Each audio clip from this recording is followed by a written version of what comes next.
You have our course syllabus on Canvas. You can all read it for yourself, so I'm not going to read it for you word for word, but I wanted to point out the important information. First, where I am and how to get in touch with me. Email, best way to contact me. Monday through Friday, I respond to emails within 24 hours. If you don't have a response from me, either the power went out all over Cumberland Gap and I couldn't get to you, or I somehow didn't get your email. So please email me again. Let me know. I will get right back to you. Got my phone number and you've got my office.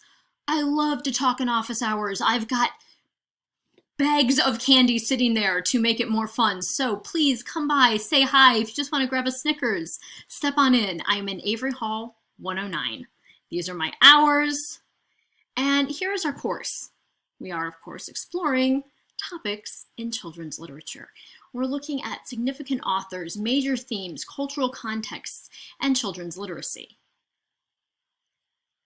Fancy way to say, what we're trying to do is think about why, how, and when kids read, and what we can do to engage them in the enjoyment of reading. But that doesn't look very professional to put on a syllabus. I've taken a few texts for this class, but most of the texts are going to be texts that either you select for your browsing projects and the other projects that follow along with that, or texts that we're going to vote on as a class. We got permission from the bookstore to vote on some of the texts that we use as a class later in the semester. So that's what you're going to be doing in the first week, so that you all have a say in what we're looking at, and this class addresses the kinds of things in children's lit that you are interested in exploring. So all the assignments and the course schedule are listed here. You're going to have quizzes over your Essentials in Children's Literature chapters. You're not going to have quizzes on the content of the fiction that you're reading, just on the strategies and theories and approaches to children's lit. The content of the stories is the sort of stuff that where we will practice and discuss the theories that we're learning in Essentials of Children's Literature. We're going to have a browsing project. This project is a participation project where you're going to go to a physical library somewhere and find different books for different categories. This project, that's just participation, is going to be the basis of the other projects that you have in the class and your group projects. So for group projects, as groups, you are going to be presenting a range of books that you all have read in your browsing projects and exploring them through one of the lenses that we have from Essentials in Children's Literature. We'll explain more when we get there. But this is basically sort of a practice run for your final project. You have an illustration project. What do images mean? What's your favorite illustrator? How do these images work for you? How do you think they work for the child reader? Bibliography, that's just your browsing project listed out. And a critical reading and critical literacy project that is getting into the text content. What does this story do? What is one of its major themes? How is it impacting its audience? And finally, all of these projects are then the basis for the final portfolio. You're going to revise them, you're going to edit them. We're devoting the last several weeks of class just to doing that together, so that you leave this class with a portfolio of material that's aimed at what you want to do in the future with children's lit. Are you going to teach? Let's come up with lesson plans. Are you interested in library sciences and information?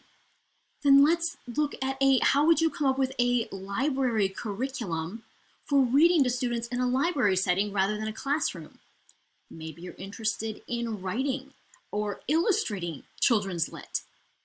Then let's come up with a portfolio that prepares you to address that and understand how your audience is going to work, so you can target your creative work to that audience in a deeper level. All of this, of course, you're going to do in conversation with me. We'll have conferences. I will walk you through it. So attendance, of course, this is an online class, so we don't attend, but you do need to participate. And if you participate, the class is so much more fun. You've got our grading scale. It's the same one programmed into Canvas. Methods of instruction. This is going to be largely based on discussions and on the projects that you're creating. So this can be individualized to what matters to you as someone who's going to be working with Children's Lit in the future. Our material is on a course wiki, on Canvas.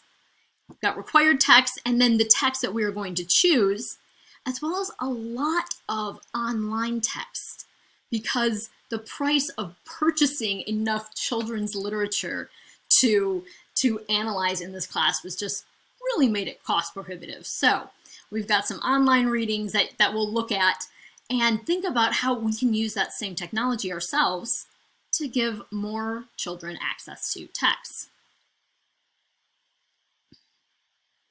Here is the outline. Every few weeks, we're going to look at sort of a different genre or subgenre of text. So we're going to start with fantasy, some of the earliest texts that children are introduced to. We're going to move on to poetry and drama, historical and multicultural fiction, and finally, nonfiction for fun. And then the last part of the class, like I said earlier, is going to be devoted to workshops. It's going to be about revising the projects that you've done all semester into a portfolio that you can use, that you could even present as an example of your work with children's literature. If anyone's interested in doing this as an honors class, let me know. I've got an honors addendum. Love to work with you on that. Every assignment has its purpose, tasks, and criteria laid out on Canvas and on the wiki. And then here are some policies. So I've found trying to make up late work doesn't help anybody. It just puts you behind with the stuff you need to do in the future. So instead of doing late work, I put extra credit into the assignments already there, so you can make up the points that you've missed in different ways, but keep moving forward without detracting from the work that you're doing now. It's a collaborative class. We're going to have workshops. We're going to share things. If anyone ever feels uncomfortable with that, let me know. I'll work with you. We'll figure something out. Media policy, of course. This is an online class. We really need to use media. And if COVID taught us anything, it's that we need to learn new strategies for being able to put these texts online for our students. So we're going to be exploring all of those things, but please remember that this is an academic course, so stuff on there needs to be PG rated. Now, plagiarism. Plagiarism is something we're going to be addressing head on as we're preparing for what you might face in a classroom situation in the future, or just working with kids in the future with AI. And so we're also going to be addressing it in our class. All of you know what plagiarism is. Using anything that's not your own as though it was your original thought, or including your previously published work. We can talk about that later if you want. Also includes the use of AI-generated material without proper citation and permission of the instructor. So everything here is going to be checked with Canvas, with Turnitin. I can also teach you all how to use those tools if you need to. And in 320, I'm sure none of you will need this, first instance of plagiarism, failure in a grade. The next, a failure of the course.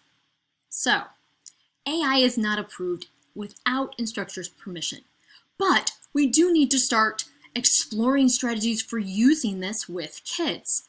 So we will have assignments where we look at how could we use this in the future as future librarians, as educators, as writers. But if you want to use it, first get permission from the professor, cite the tool appropriately, and have a draft without AI to submit. So you can show, hey, here was my original thoughts, original ideas, and then here is how I revised it or refined it with AI material. So all the strategies, and if there is something that is wrongfully flagged as AI plagiarism by one of the checkers that we use. So there's a built-in checker with Canvas. What you can do is you can do things like submit time-stepped drafts of your writing. These can be reviewed as evidence for your writing process, your editing. It's not proof that there isn't plagiarism, but it's pretty good evidence of a continual development of an idea slowly by an individual. So here are ways to do that. Happy to talk about that if you want to. Please read the content warning. Children's Lit can deal with a lot of volatile things. And as adults, we need to know what those things are and what different strategies we can use as we're approaching that. And then, of course, the important dates, all of the policies and information. Anybody needs to see me about accommodations, I am happy to work with you. Just let me know. We have a new Title IX coordinator who is wonderful. And in case of inclement weather, this is online, so you would think it doesn't affect us, but if there is a power outage that is preventing you from accessing Canvas, from being able to read and engage with the text, just let me know. That is not your fault. That is excused. And I will work with you on when you can get access and when you can submit those assignments. So we will be using, as I said, Canvas and Turnitin. Anyone wants to talk about that, again, let me know. Happy to talk. So any questions, let me know.